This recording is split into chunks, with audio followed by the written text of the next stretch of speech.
दोस्तों, ज्ञानवापी में स्थित विवादित ढांचे में ऐसे कई सारे साक्ष्य हैं जो खुद ये गवाही देते हैं महादेव की पूजा स्थली हुआ करती थी।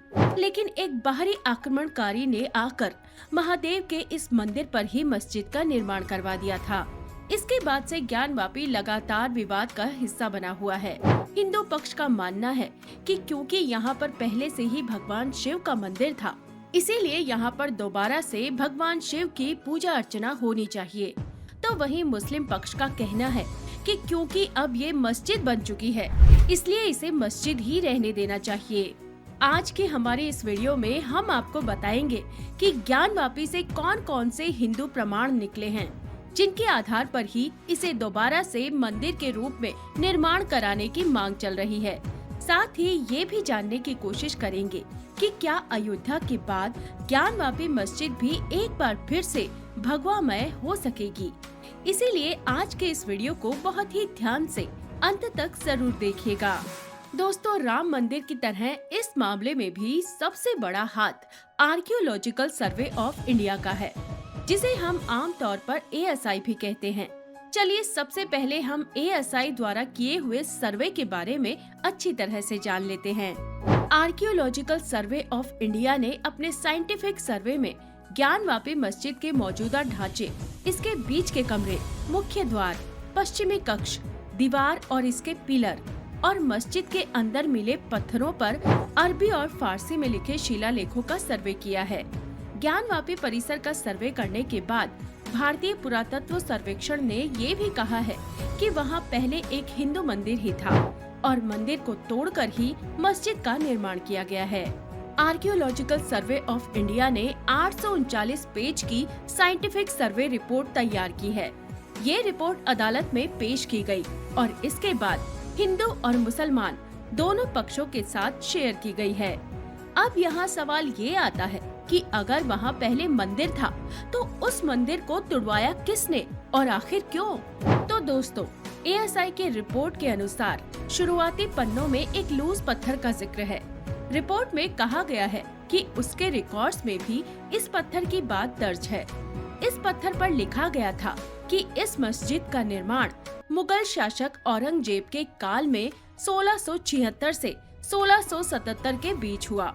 पत्थर पर ये भी खुदा था कि मस्जिद के आंगन की मरम्मत 1792-1793 के बीच हुई। ASI ने अपनी रिपोर्ट में इस पत्थर की फोटोग्राफ भी सौंपी है, जो साल 1965-66 में ली गई थी। रिपोर्ट में एक और चौंकाने वाला दावा है। ASI के मुताबिक ताज़ा सर्वे में उन्होंने पाया कि उस पत्थर से मस्जिद के निर्माण और इसकी मरम्मत से जुड़ी तारीख जैसी चीजें जबरदस्ती खरोंच कर मिटा दी गई, जबकि 1965-66 की तस्वीरों में सब साफ साफ मौजूद है। साथियों, ज्ञानवापी एक ऐसी मस्जिद है जिसे देखकर कोई भी इंसान बता सकता है कि यहाँ पहले एक मंदिर ही हुआ करता था, और इसका सबसे बड़ा सबूत है पश्चिमी दीवार। ASI ने अपनी रिपोर्ट में कहा है कि ज्ञानवापी के अंदर सर्वे में पाया गया कि उसके अंदर वास्तुशिल्प, दीवारों पर सांचे, केंद्रीय कक्ष में कर्ण, रथ, पश्चिमी दीवार पर तोरण के साथ एक बड़ा प्रवेश द्वार, ललाट बिंब पर तस्वीर वाला एक छोटा प्रवेश द्वार और पक्षियों व जानवरों की नक्काशी की गई है। और इन सब चीजों से पता चलता है कि मस्जिद की पश्चिमी दीवार साफ तौर पर किसी मंदिर का बचा हुआ हिस्सा है। पुरातत्व विभाग ने अपनी रिपोर्ट में कहा है कि ज्ञानवापी मस्जिद के ढांचे में कुल 34 शिलालेख पाए गए हैं, जो पहले मंदिर का हिस्सा थे और बाद में मस्जिद के निर्माण में इनका इस्तेमाल कर लिया गया। इन शिलालेखों पर देवनागरी, तेलुगु और कन्नड़ भाषाओं में लिखावट है।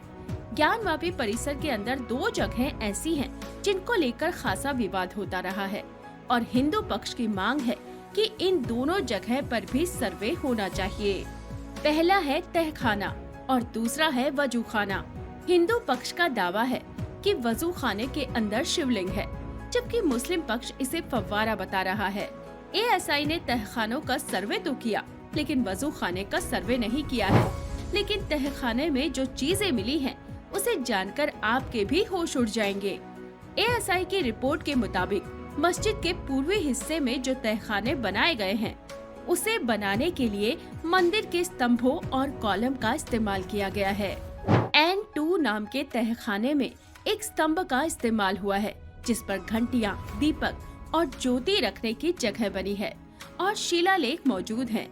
इसी तरह S2 नाम के एक तहखाने में मिट्टी के नीचे दबी हुई हिंदू देवी देवताओं की मूर्तियां बरामद हुई हैं। ये सारे सबूत खुलकर गवाही देते हैं कि यहाँ पर मस्जिद होने से पहले एक प्रसिद्ध मंदिर हुआ करता था। आपको जानकर हैरानी होगी कि सर्वे वाले दिन दोनों पक्षों को बुलाया गया था, लेकिन मुस्लिम पक्ष ने सर्वे में हिस्सा लेने से ही इनकार कर दिया, क्योंकि हकीकत तो वो भी जानते हैं कि मस्जिद होने से पहले यहाँ पर मंदिर ही हुआ करती थी। दोस्तों, अयोध्या के राम मंदिर विवाद के समाप्त होने और ज्ञानवापी केस की कार्यवाही तेज होने के बाद से ही दुनिया भर के देश और खास तौर पर पाकिस्तान भारत पर अलग अलग तरह के सवाल उठा रहे हैं, लेकिन हमारा मानना है कि हमारा देश हमेशा कानून से चलता है और राम मंदिर की तरह इसका फैसला भी कानून ही करेगा। इसलिए दुनिया क्या कहती है, क्या सोचती है, हमें इसके बारे में ज्यादा नहीं सोचना चाहिए। वैसे आपको क्या लगता है, क्या अयोध्या की तरह यहाँ भी हिंदुओं को इंसाफ मिल पाएगा या फिर मिलेगा तो उसमें कितनी देर लगेगी? अपनी राय हमें कमेंट करके जरूर बताएं। साथ ही अगर अब तक आपने हमारे चैनल को सब्सक्राइब नहीं किया है तो उसे सब्सक्राइब करके बेल आइकॉन जरूर दबा दें, क्योंकि हम इसी तरह के मजेदार वीडियोस आप तक लाते रहते हैं। तो चलिए मिलते हैं किसी और वीडियो के साथ। तब तक के लिए नमस्कार, धन्यवाद।